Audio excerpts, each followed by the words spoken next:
விஜய்க்கு ஜெயில் தண்டனையா? அந்த ஒரு மயில் தோகை மாலை செஞ்ச வேலை.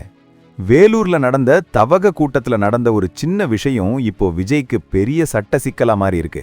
என்னன்னு முழுசா கேளுங்க. 2026 எலெக்ஷன் நெருங்குற நேரத்துல வேலூர் அகரம்சேரியில விஜய் ஒரு அதிரடி மீட்டிங் போட்டாரு. அங்கதான் அந்த சம்பவம் நடந்துச்சு.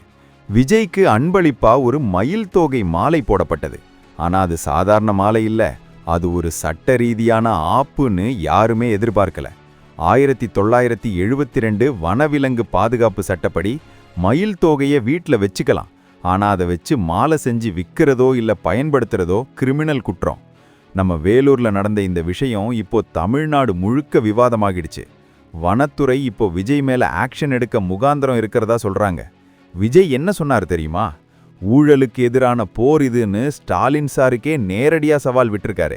ஆனா இந்த கேப்ல இந்த மயில் தோகை விவகாரம் புகுந்து ஒரு பெரிய ட்விஸ்ட கொடுத்துருச்சு. அடடா, எலெக்ஷன் களம் இப்போ வேற லெவல்ல சூடாகிட்டு இருக்கு. அரசியல் தலைவர்களுக்கு கொடுக்கப்படுற அன்பளிப்புல இனி ரொம்ப கவனமா இருக்கணுங்கிறதுக்கு இது ஒரு பாடம். வனத்துறை நோட்டீஸ் அனுப்புமா இல்ல இது வெறும் அரசியல சர்ச்சையோட முடிஞ்சிடுமா? விஜய் மேல ஆக்ஷன் எடுக்கிறது சரியா இல்ல இது அரசியல் பழிவாங்கும் நடவடிக்கையா? உங்க கருத்தை கமெண்ட்ல சொல்லுங்க. மறக்காம லைக் பண்ணிட்டு நம்ம சேனலை சப்ஸ்கிரைப் பண்ணுங்க. அதனால தான் கேக்குறேன், விஜய்க்கு ஜெயில் தண்டனையா?